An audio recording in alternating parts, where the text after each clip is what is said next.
Hello again, grade 11. This is chapter 5, computer management, and this is going to only cover safety and security threats and remedies. So, first threat to computers is human error. Why? Because you can make errors when you input data into your computer. You can send information to the wrong people. You can write down your passwords and use the same part for all your account password. You can basically use an insecure password.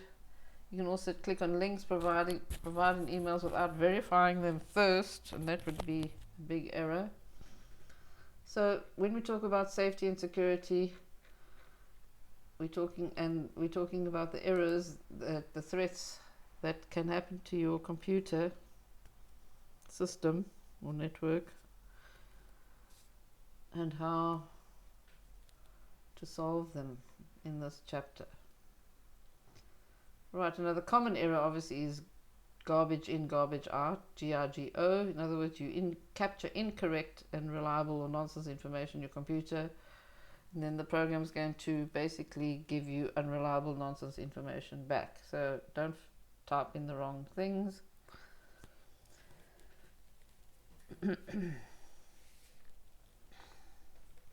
Don't leave your computer logged in or your cell phone unlocked.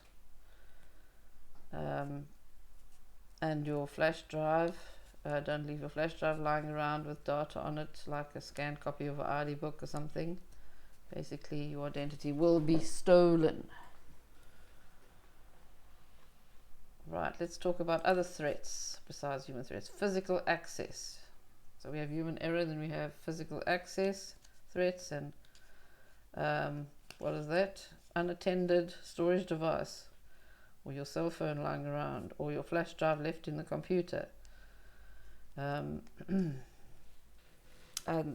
theft of the actual device. So make regular backups of any data that you need, and also don't leave your devices lying around in public spaces.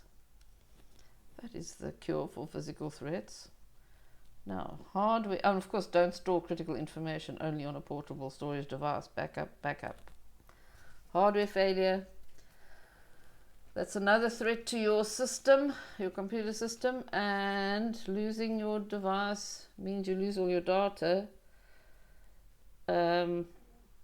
But hardware failure is the same as losing your data, because you can't access anything on your hard drive, say.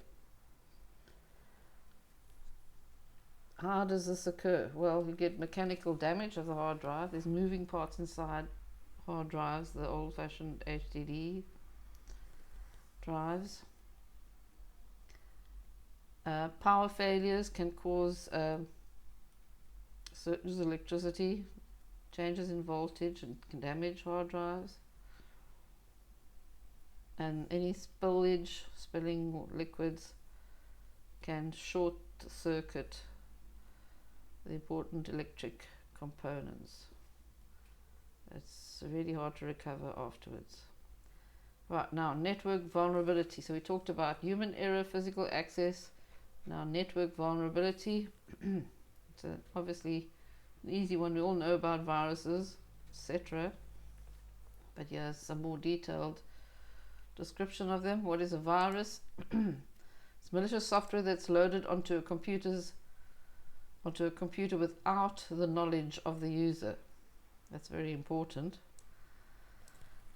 We won't go and load viruses on our own computers if it's a virus, would we? No. It replicates itself and performs malicious actions. So, those are the key words. Remember the keywords in any definition and you'll be fine. A worm is a type of malware. Okay, virus is also malware. And so is a Trojan. It spreads copies of itself from one computer to another. It can replicate itself also like a virus does, without any action of the user. So the user is not in control of it. does not need to attach itself to another program to cause damage. Its main purpose is to replicate itself and fill up the hard drive so that your hard drive crashes.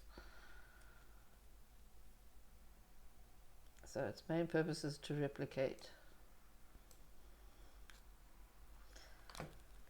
And it does not need to attach itself to other programs to cause damage, because it's just basically taking up hard drive space. Now, Trojan is a type of malware that is disguised as useful. That's the most important part of a Trojan definition, is disguised as useful, and so that it can gain access to user systems, and users are tricked by social engineering. Social engineering is tricking a user to give out information they don't want to give out. Tricked to be executing the Trojan on their system, and once it's activated, it can enable the cyber criminals to get access to your system. Keylogger is an example. Right, and how do you disguise a keylogger? Well, you can just rename it to something useful, and then the person double clicks on it, and then it basically records keystrokes. So that will record your password, etc. And then after that, cyber criminals can get access. Now, Rootkit is a malware that is designed to infect a computer and allow the attacker to install sets of tools. So many viruses, or should I say malware, can be installed, and then you get access to the remote access to the computer. It's hidden within the operating system and designed to hide from anti-malware applications. Also acts as a backdoor that gives the attacker ability to connect remotely, just like your Trojan. But the Trojan enables cyber criminals to get access, but the rootkit actually acts as a backdoor, actually does do the connect remotely to the infected machine, where you choose to remove and install specific components. Now, what is spoofing? Now, spoofing is not a virus, but it's a activity that is done in the form of an email or any other method to disguise and pretend that this, for instance, an email, the email will pretend that it's from a known and trusted source, and it might appear to come from you or your friends or family with an urgent request for money and providing banking details, etc.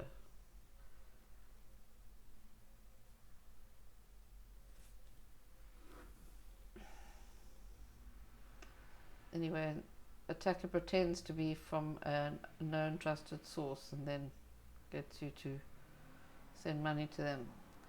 Phishing attacks, so spoofing is that, and phishing is also could be an email, more typically emails that look like official emails from banks, etc., and basically convince the victims that they must enter their usernames, passwords, etc., to get in all their sensitive information.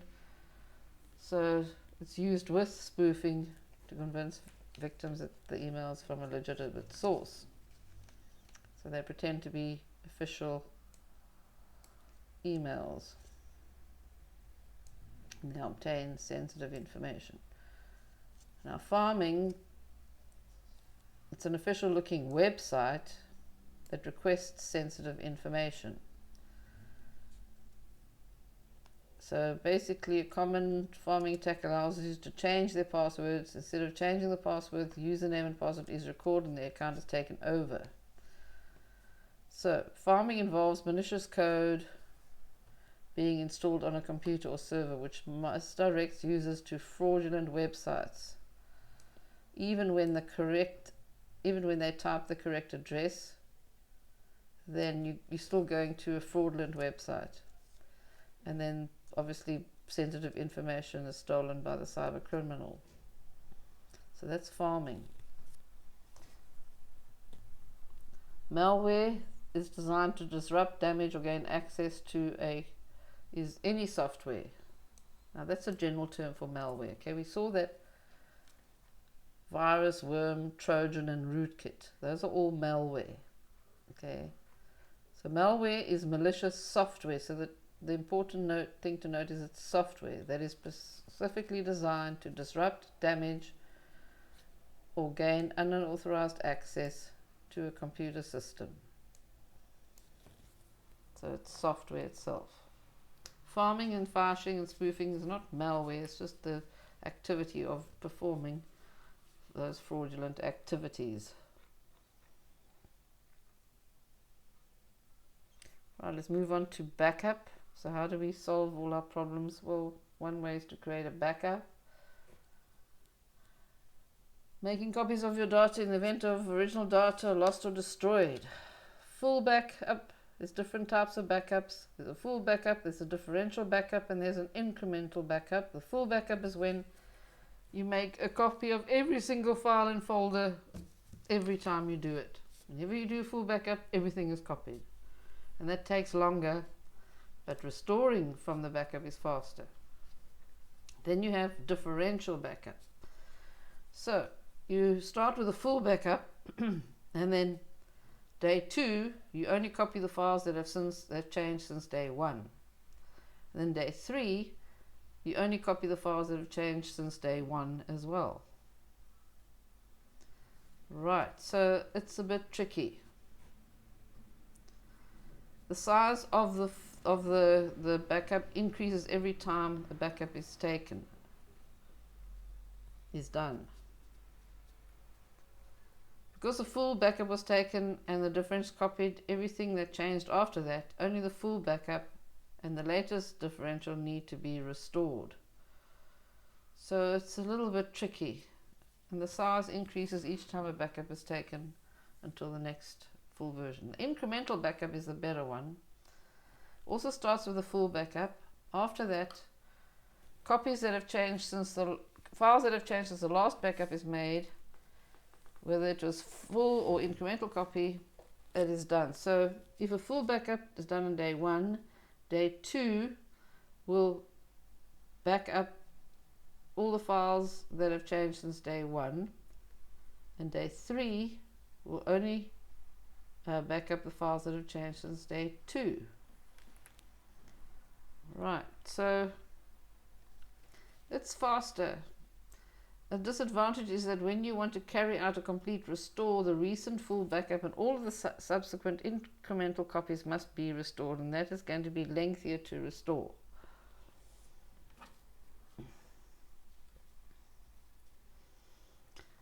Right, backup locations. We can either have local, offsite, or cloud. So local means you're backing it up on the same hard drive, but actually it's not. You put it on an external hard drive. Local backups can protect from hard drive failures, accidental deletion, virus attacks. So you keep made on storage, meaning that it's kept in the same location as the original data. That's a local backup, but it could be an external hard drive or a network attached storage, but it's still in the same building or company. But then offsite backup is a different location from the actual company or building. So the backup is done locally, and then the storage medium is moved to another place. So it's extra protection from theft and fire, natural. That makes much more sense. Offsite backup. Offsite. Then online cloud backup. Frequently done online to a storage medium that is obviously a computer far away, and that is backed up via an internet connection, obviously, and same protection as offsite backup. It all depends on how you feel about a computer that you don't know far away having your backup. Right, now what's a UPS? There's nothing we can do to protect our computers and our data and everything. A UPS is to protect from power failure, So what do? They switch on and keep the computer running, so you have a time to shut down your computer properly or your network properly before it just shuts down by itself. It protects from power surges. It has a battery that takes over. So if you're using your computer when the power fails, you have enough time to save your work and shut down before the battery runs out. So it regulates any power surges so that your computers do not get damaged. Alright, passwords is another way to protect ourselves. And here's the rules for passwords. You need at least 8 characters, a mixture of uppercase and lowercase, a mixture of letters and numbers. Have at least one special character. Don't use personal information. Never use a password that is the same as your account number or your username. Do not use passwords that are easy to spot when you type them in, like the QWERTY or the keyboard or the numbers that are next to each other on the keyboard, or letters that are next to each other. Right, so another way to protect ourselves is having access rights on a network. Means an administrator has created an account for all users and certain access is given to certain files and folders. The administrator will decide who has the right to open, read, write, create or delete files, and this helps to restrict unauthorized access. Right, then another way is firewall. It's hardware, software or both. A firewall is hardware, software or a combination of both. Remember that. Monitors incoming and outgoing traffic and decides whether to stop the traffic based on a set of predefined security rules.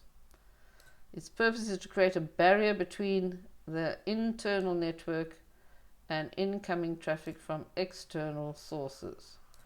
Basically to block potential malicious traffic. You must study your definitions.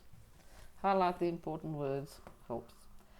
Antivirus software is system software.